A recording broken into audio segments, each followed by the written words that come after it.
رانا صاحب بات یہ ہے کہ ابھی آپ کہہ رہے ہیں کہ لائلٹی شالٹی کوئی نہیں ہے اور وہ ان کو گالیاں پڑیں گے، ایسا نہیں ہونے والا، کیونکہ عمران خان صاحب سب کی لائلٹی ہے، ان کا ٹھپا لگ گیا، انہوں نے کہا کہ میرا شیر ہے سہیل افریدی، میرا ٹائگر ہے۔ اور اب آپ کو ایک اور بات بتاؤں، اب نئی خبر یہ بھی چلتی آ رہی ہے کہ وہ اچک زئی صاحب کو سنا تھا نا کہ وہ نامینیٹ کر رہے ہیں، اپوزیشن لیڈر بن گئے ہیں، اور پہلے کوئی اور بن گیا تھا، اب سنا ہے اچک زئی صاحب کی بھی چھٹی ہو گئی ہے، شاید کھٹک نام کے ایک آدمی ہیں، میں نے ان کے وہ ہاں جی، وہ بھی کچھ تو ہے بڑے غصے والے، اس کی نا بیک گراؤنڈ بڑے غصیلے قسم کے، کہ یہ لوگ نا لوبی میں کھڑے تھے ادھر پارلیمنٹ کی نا نیشنل اسمبلی کی، اور وہاں پر اچک زئی صاحب نے یہ کہا ان کو پی ٹی آئی والوں کو کہ ہم نا چیئر پہ اٹیک کر دیتے ہیں، یعنی اسپیکر پہ اٹیک کر دیتے ہیں۔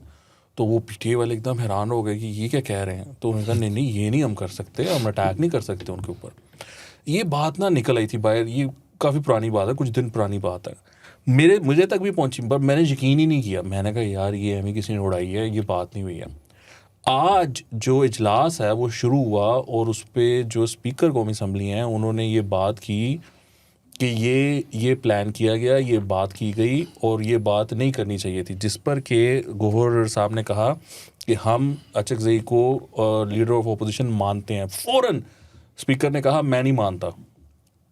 اسپیکر ہی نہیں مانتا جب، تو پھر آپ کس طرح نہیں، ان کا نوٹیفیکیشن تو ہوا بھی نہیں نا، وہ صرف وہ جس طرح وہ دلوں کے وزیر اعظم ہوتے تھے عمران خان صاحب، آج کل اڈیالہ کے وزیر اعظم ہیں، ایسے ہی وہی وہاں کے وزیر اعظم ہیں اچک زئی صاحب نے سوچا ہوگا زندگی میں ایک کوئی سیٹ ہوتی ہے انہوں نے ہر دفعہ، ایک دفعہ اکیلے ہو کے آتے ہیں، بہت ہوگا تو اور آ جاتا ہوگا، خواہش پتہ نہیں کب سے لے کے بیٹھے ہوں گے کہ پاکستان کی ریاست کے جو ستون ہیں ان پہ میں حملہ کر دوں نا، خواہش ہوتی ہے نا، تو انہوں نے سوچا اپنی بھی طاقت سے کسی اور کی طاقت سے، مجھے لگا وہ پی ٹی آئی کے قریب آئے نا تو انہوں نے کہا یہ پاگلوں کی جماعت ہے، یہ اسی طرح کے کام کرتے ہیں، تو میں کہتا ہوں کہ وہ یہ کام کرتے ہیں، تو جماعت کے